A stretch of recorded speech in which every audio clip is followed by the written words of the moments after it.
Hello, beautiful beings. My throat is still a little bit hoarse from dancing on Saturday.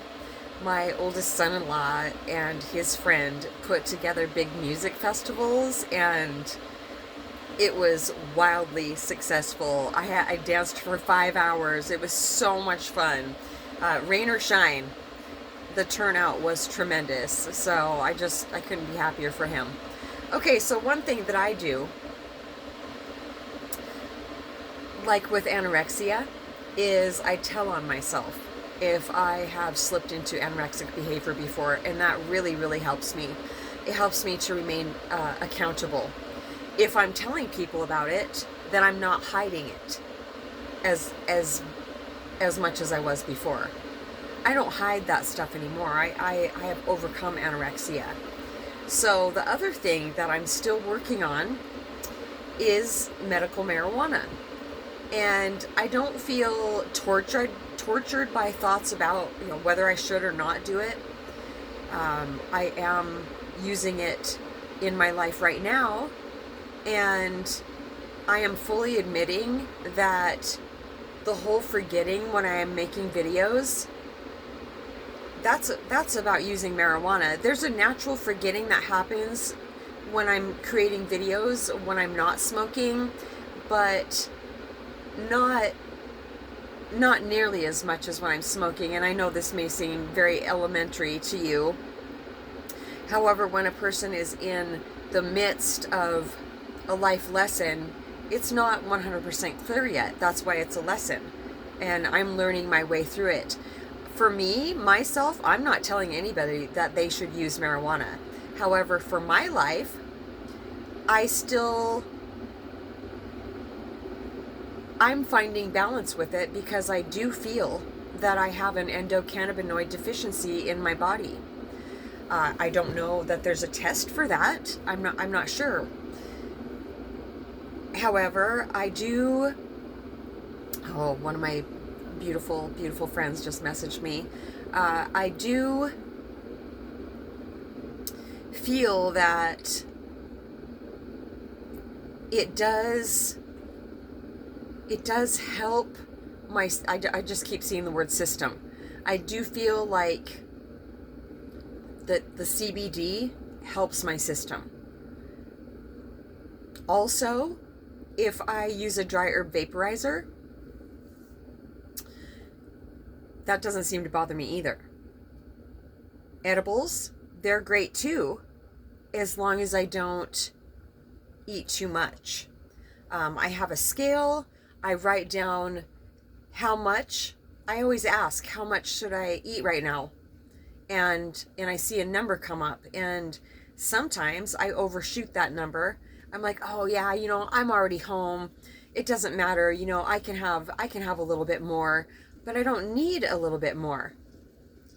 What I need, what I feel like my body needs from marijuana is something to do with my brain. It helps my brain. I don't know if it's from being empathic or not, but without marijuana, I tend to build a lot of pressure builds up in my body for some reason, and I'm not sure how to expel that. I notice it every single time. I haven't smoked marijuana for several months. It's like this pressure builds. But see, I'm in a different place now too, and I'm so aware of thoughts coming in. I've gotten a little uncomfortable thinking about marijuana today, the last couple days actually, because I don't care for very much thinking at all anymore. It doesn't feel necessary or useful. So I've been very careful with the amount I've been thinking about it. I let it go, and the ancients say, just stop. Just stop thinking about it.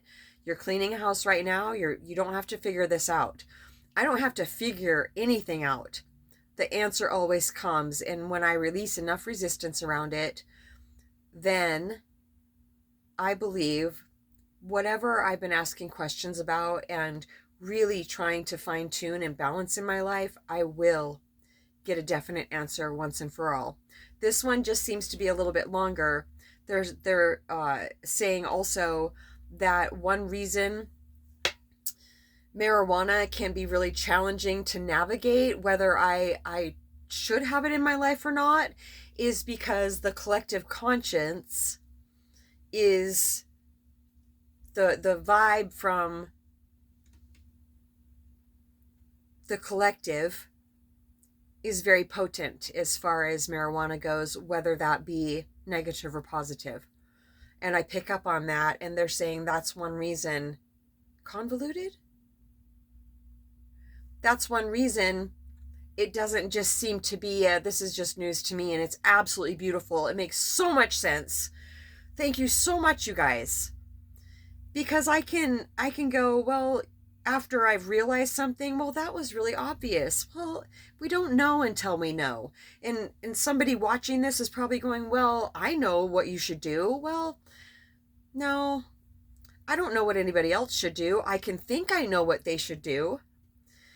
But it's just interesting to me how, and such a blessing, how much this relationship with marijuana has changed over the years. I can see it plainly. How my use of it, how I see it, it has all shifted so much. And I'm just, I'm not convinced that I need to let go of it completely. So with alcohol, that would have looked like trying to manage it and trying to control my use and stuff, which I used to.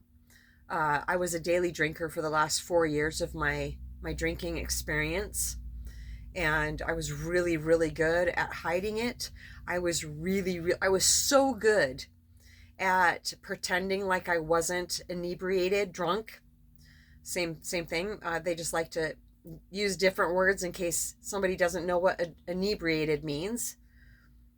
I was so good at that, pretending like I wasn't, that it almost killed me.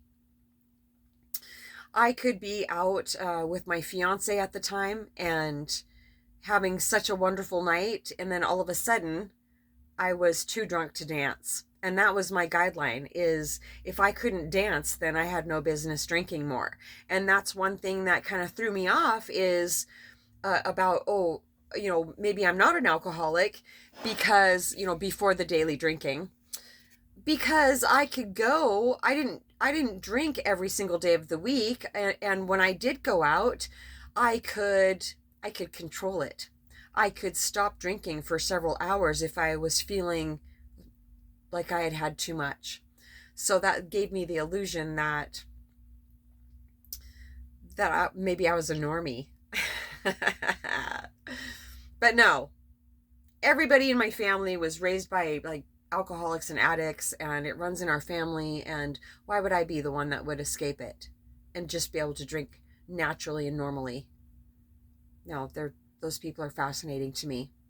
So I've wondered, am I trying to manage marijuana like I was alcohol? It doesn't matter, because it's in my life right now, and it may be working its way out, but I'm done with the thought activity kicks up around it every so often. Not the whole time. It hasn't kicked up the whole time I've been using it again for a couple months now, until just the last couple days. Why is that? Well, different reasons. Just different reasons. Feeling off balance with it. That's right. Thank you. That's why it kicks up. Is because I'm becoming off balance with it. Is that the only time? Is that the only reason the thought activity kicks up about it?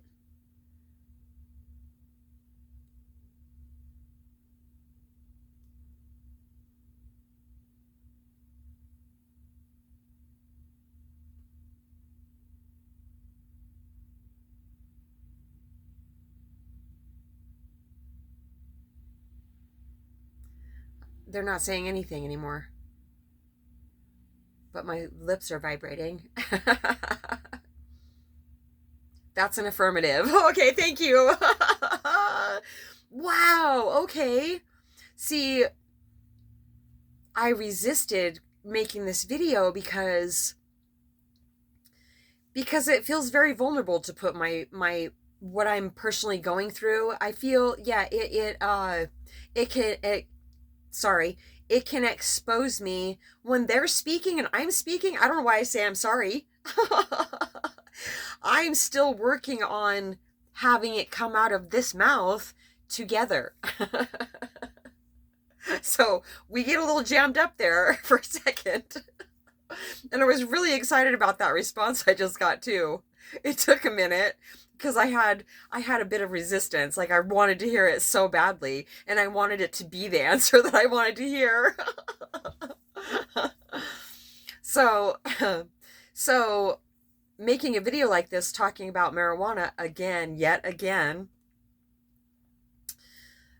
leaves me open to being judged. And that doesn't matter. I can follow that all the way through. It doesn't matter if somebody's judging me because they are listening to this. If you've actually got this far into my video and your mind is telling you that you think you know, well, that is from, that person's perspective, where they are in their evolution. So it doesn't matter if anybody has an opinion about what I'm going through, because it's from the mind, their own, where they're at. Earlier today, I received a channeled message from a beautiful being, and I had asked somebody else to ask their guides what they were like, to see what they would hear about it. And I just thought that was such a good idea. I have met a new soul tribe member like in the last month and a half, and we just have the most beautiful interactions. And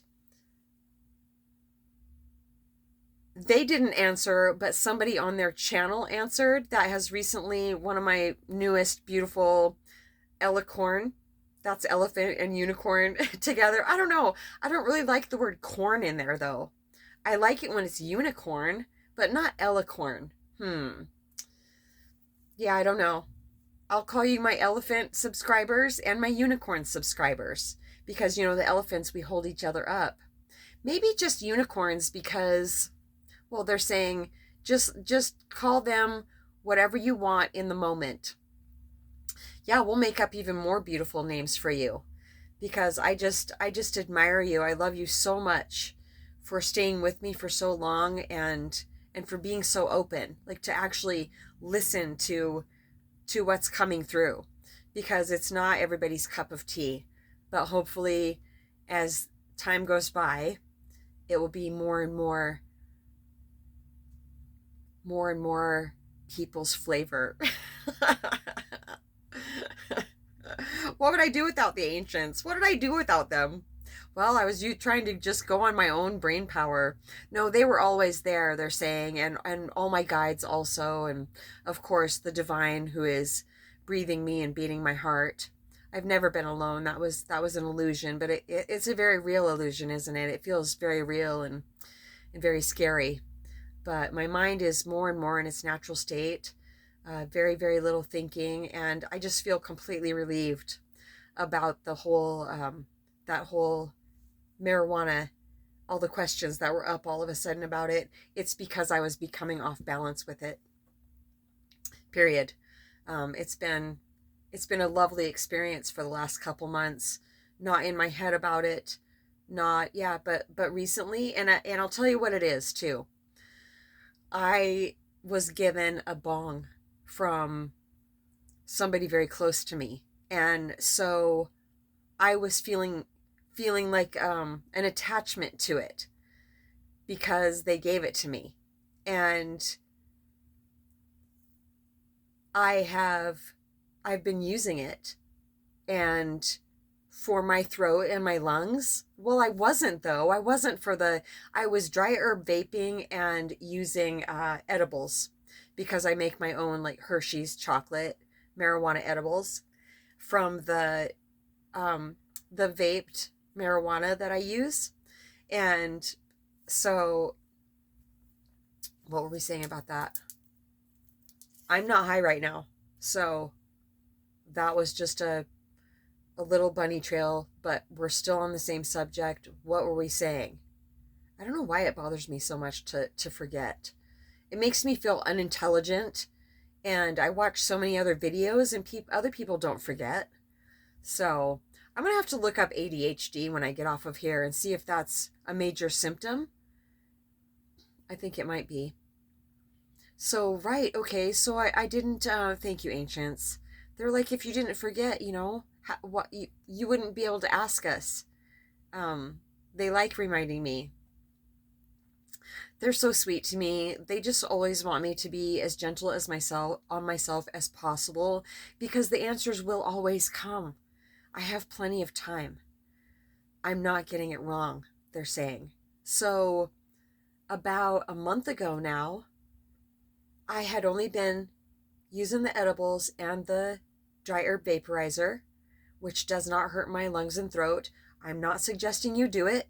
I'm only saying this because this is my experience. Well, then I got together with somebody else and they said, "Hey, you want to smoke this joint with me?" And I was just like, "Yeah, heck yeah, I do."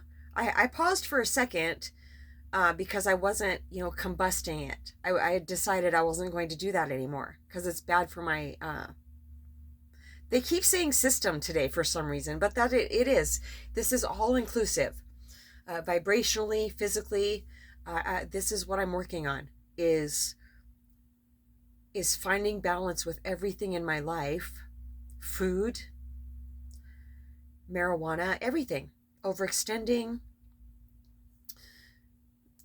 so my vibration can be as high as possible in this physical form, so I can be as clear of an open channel as possible. So when I smoked that joint with this person, the high was much different. It was much more potent. And it was just like, wow, this is amazing. Oh my gosh. Okay, so but then I was just like, well, I'm not going to keep doing it, but I did. I started using that bong and it gave me the same feeling, but it doesn't continue to give me that feeling as when I first started using it.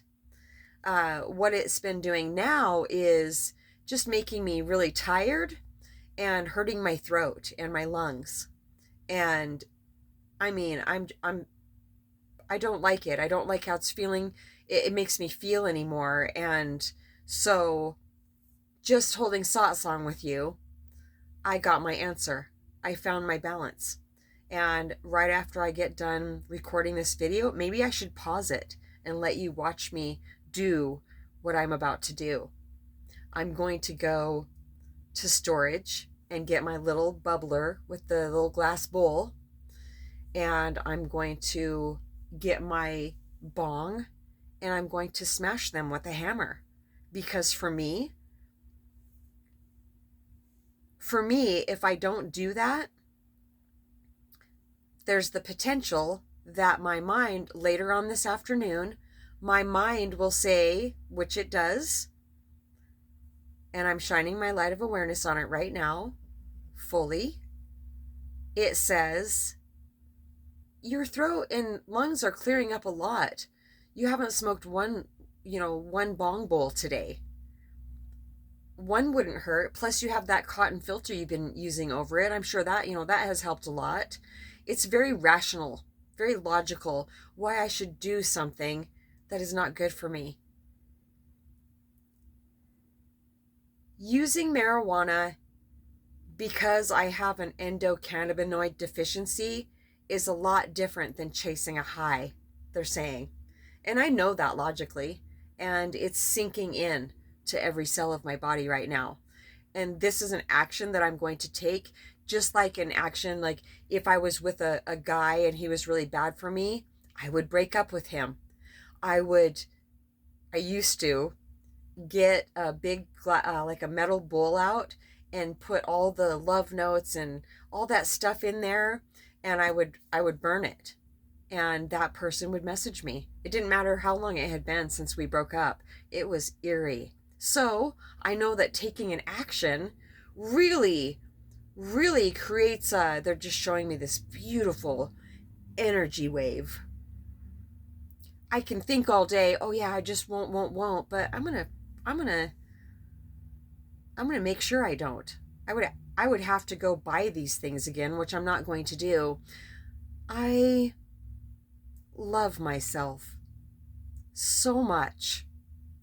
I want to take care of myself to the best of my ability. And when I love myself, I'm loving God.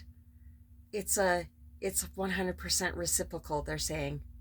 So, and this physical form, just in the last few days, I've been seeing this physical form as almost like, I don't want to use that word though. And it's like a separate entity, even though when life force leaves this body, it won't be animated anymore. It can't be on its own. But since it is animated, it does have a life of its own, it feels like. My life, they're saying. And so, but I've been, it for some reason in the last few days, well, because I God boxed marijuana. And so all, different viewpoints, different perceptions about what I'm giving to God to give me clear answers about, they start coming in more and more clearly. And that's seeing my physical form as like a best friend, somebody that, like one of my children, my mother, Ocean, somebody I would want to take really, really, really good care of. And they're also pointing, yeah, like Doozer too. So I'm starting to look at my body. I know that I've needed to take care of it, ground my body, do all these different things, quit drinking, quit smoking cigarettes, all that stuff. But I feel like there's just no end to the level of ascension that we can achieve. It is never ending, literally. We can continue to ascend all of our days on planet Earth and beyond. And that's just lovely. So thank you so much. Thank you so much, my body, for having me be able to dance for 5 hours straight on Saturday. It was so much fun. Oh my gosh, I mean, wow, it was incredible.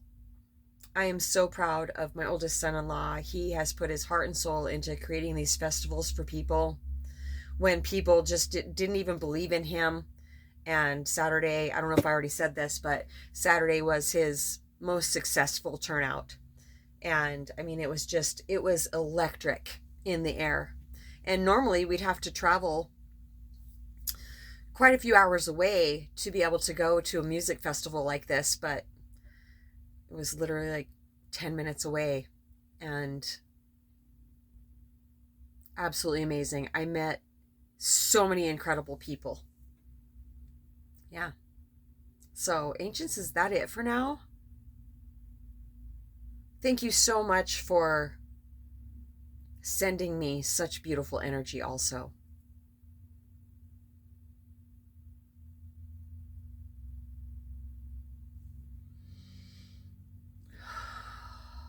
Balance. We've been off balance for so long, specifically thinking. So, of course, with the thinking dissipating so much, of course, that automatically helps other things come into alignment also, they're saying. Of course. It was so beautiful. One more thing. At the festival I was at, I knew that a man that I hadn't seen for a long time was going to be there. I met this man when he was 24 and I was 38, and he was one of the most gorgeous men I'd ever seen in my life.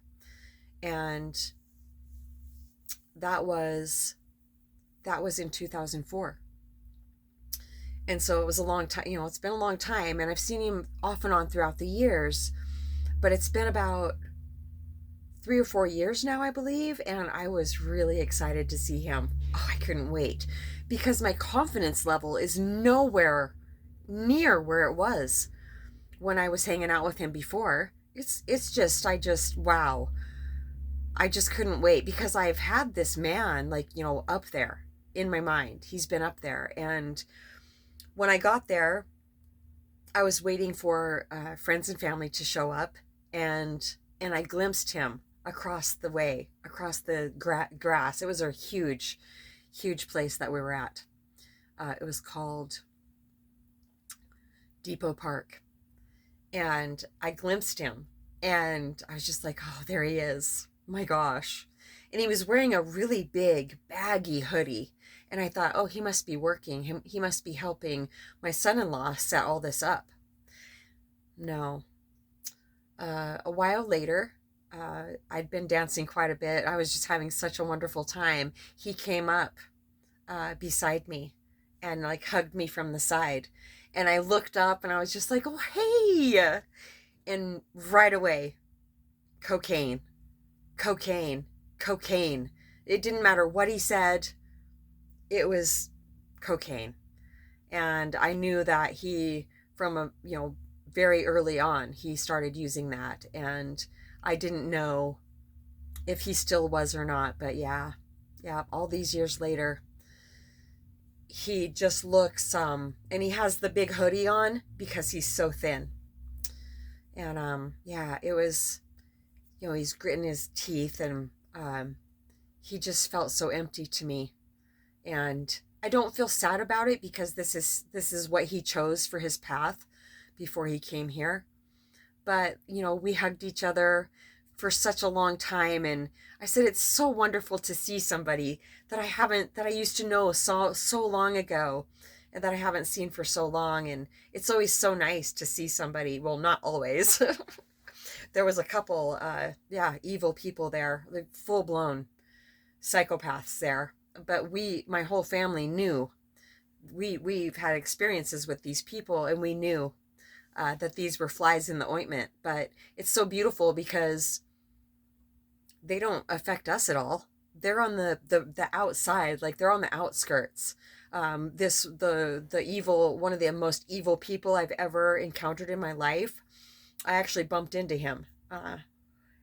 And I looked up and I said, ew! And he was just like, and he was just white as a sheet. My girls and I call them zombies, people that are addicted to drugs. We feel like that's where it came from, the term, because it is like the living dead. I felt like the living dead when I was drinking. Empty, empty, empty. And my light was, it seemed like one more drink. If I would have poured one more drink in there, I would have extinguished my light. That's why I quit drinking. I was incredibly soul sick, especially if you have a purpose on planet Earth to help humanity. Yeah, we just don't get away with that stuff for very long. So, 22 years was a long time to drink, but not in the biggest of pictures. 22 years is nothing. So I looked up at him and said that. Ew. I was just like froze for a second, and then I relaxed. I immediately turned my attention to presence, and just the look on his face, because I was looking him right in the eyes, just the look on his face was terror. Like he was really scared for a second. I'm not sure why. But when I said that and recoiled, I don't know, maybe he felt it or something. I don't know if he feels anything really. He's incredibly physically violent person. My family and I found out. I didn't date him. Anyway, so when I turned my attention to presence, right away, I had to get super intensely present so as not to, that's my shield. Presence is my shield, my own natural state of being. Our own natural state of being is my shield to much, much, much lower when they get so low, when the energy gets so low, that's when it starts becoming evil, entity-like. There are really positive entities, though, also. So all of a sudden, I just felt this compassion for him. All these like visuals, and I look up and see the lust lesson. So interesting, isn't it? Everything is so divinely orchestrated. I don't feel bad towards him either. All of a sudden, I just felt this compassion for him. I'm looking up as if it's happening because I'm reliving just how beautiful it was, the effect of just being present in that moment. All of the memories of him just like flew by.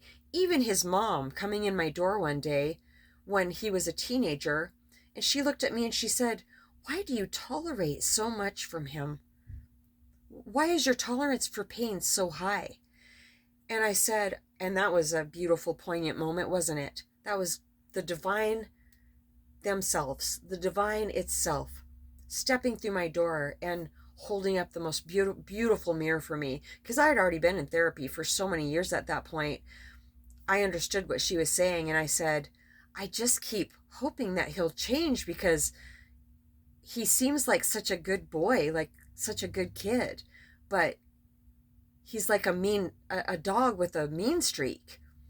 And she was just like, exactly. And so that mirror she held up for me was so beautiful because I had a really beautiful sponsor at the time. Also, I was sober, and so I could work through these things. And yeah, I had many, many, many, many pop quizzes around this person. This person was one of my greatest teachers I've ever had in my whole life. This person is one of my soulmates. And I know it was just a split second, just moments, but it all rushed past me and went to that. Like, this is one of your greatest mirrors you've ever had. And all of a sudden, I literally felt love for him. And I said, no, no, no, no, it's okay. No, it's really, really okay. And I rubbed his arm for a second, and I could see that he relaxed a bit, but he's in so much pain. That tells me that he's not just psychopathic. Definitely sociopath or something. They still do have a certain amount of feelings, but they also learn how to act like a regular person. But that's right. Okay, thank you. They're saying he has been using drugs for so long in his life, and he's still so young, just in his early 30s, that the energy attachments, the portals he has opened to let evil in to his experience, that's what I'm feeling emanating out of him also. I just asked them if I could see ahead on his timeline at all. I feel I just got a rush. I started going backwards. Okay, I'm off his timeline. I don't usually ask that, but yeah, I don't know if it's this life or not, but he will overcome it. He will. And they're also pointing out, and so is Alma. Alma still has a physical form, but recently ones that have a physical form have been coming to me. Like Eckhart is still on my right hand side. So Alma is pointing out once again that she's the hugging saint, if you want to look her up. Saint. The people that are the most heinous need the most love, without sacrificing ourselves, though. There's a paradox to that also, because the people that are the most evil need the most love, but we can't give it to everybody, because there are some people that don't have regular emotions. Psychopaths don't have regular emotions, but they can seem like the most amazing people because they've gotten really, really good at practicing being like that. So that's why it's imperative for us to learn how to trust our intuition, sharpen our gift of discernment. Well, that's judgment. Yeah, well, it's kind of judgment. Judgment, just the word judgment, is, well, if it's coming from the mind, is not constructive. It's destructive. I was seeing deconstruction. But judgment, used as a form of judging a situation, assessing a situation, judging things for the sole purpose of keeping ourselves safe, turns into the gift of discernment. I'm going to look up judgment and discernment when I get done recording this video. What else was I going to look up? Somebody just said it. Ocean, was that you? That had to have been you, because I feel like I heard you yelling it. And it took, the word was coming in, but I heard you yell it. I swear I did. Okay, so what is it? Thank you. ADHD. Yeah. So, yeah, it's just, I love telling on the persona, because I'm still fine-tuning. I always will be. And so the persona that I had always perceived myself to be, there are still remnants of that. And I'm doing this because they keep showing me it can slip in so easily. And then I'm seeing out of the old conditioning's eyes again. But it feels so familiar, and I haven't quite shed it yet. So, should it be here or not? Thank you. Oh my gosh. Hens. If you don't know this, they're using that analogy. When people introduce a full-grown hen into a hen house, they put her in at night when all the rest of the hens are sleeping. And so then in the morning, the hens wake up and they're like, oh, yeah, good morning. Wait, are you new? You smell a little different. I don't know, you look like the rest of us. Kind of feels strange. That's kind of how it is when the old persona can slip in so easily. It's like, wait, is this me or not? If it's overthinking, okay, here's another paradox though. Overthinking can be the old persona that has slipped in again, that isn't quite shut off, or an indicator that I'm off balance with something in my life. If you would like help learning how to trust your intuition and hear your guides and the divine and just see such magical things and find balance in your life, we would love to see if we can help you with that. satsangwithmamaji@gmail.com. We love you so much.